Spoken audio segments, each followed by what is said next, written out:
Not one, but two checks, and a 30 board is sideways. We are set to race in Anaheim. Looks like Villeman scoops up the one side. Ezra gets underneath him.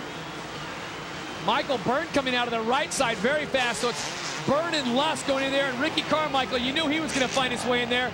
So right now it is Byrne, Lusk, and Carmichael.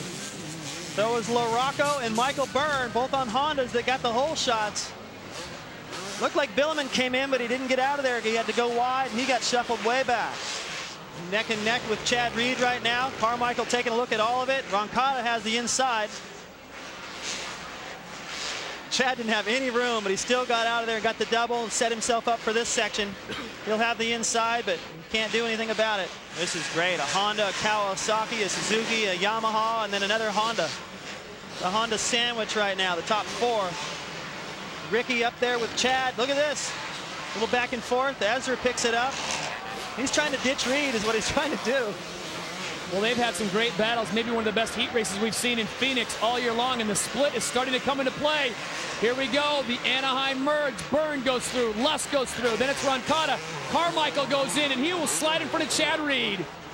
Chad made a gamble right there, it didn't pay. As Ricky Carmichael's turning the fastest lap at a 58.4, and we've got action now taking place. Carmichael just launches his way right in front of Ezra Lusk. So Carmichael in third and now looking for second. Look at that.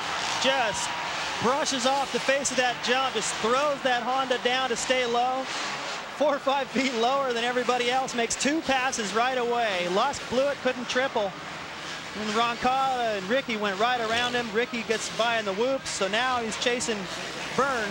He's got to stay close. Well, this here is it your is. battle for the front. Ricky Carmichael, number 4. Number 32 is Michael Byrne. And RC, look at him fly through the whoops.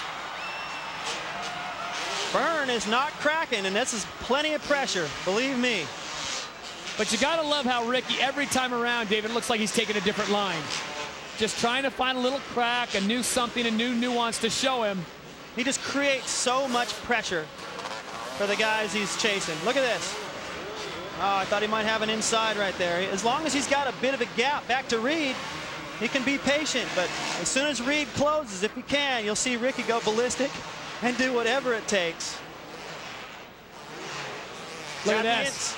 Ricky goes in, sets up the block, pulls it off. Now ahead of them, yellow flags are out. We've got riders down. It'll be interesting to see how this affects them. Ricky slams the door shut. And look at Byrne coming right back. Well, Michael Byrne, who was once a foe, Ricky takes a look over at him, both men on board the Honda. Ricky's now counting on Michael Byrne to hold off Chad Reed. It's in the battle for second, starting to heat up. Here comes Chad Reed, the Thunder from down under. Chad Reed out of Australia. On board the Yamaha number 22, looking fast and fresh as he starts and gets the job done on Michael Byrne. Wow, this is close. Carmichael, no time to celebrate. Chad taking an inner side line, trying to close it down. Ricky, as you said, is just looked perfect as he comes up to the finish line. Ricky Carmichael, your winner. He points back to Reed, a little fist pump. Reed rides right past him. Doesn't even look at him, just like last week. That's a big win for Ricky. He held off the rider that I expected to come in here with all the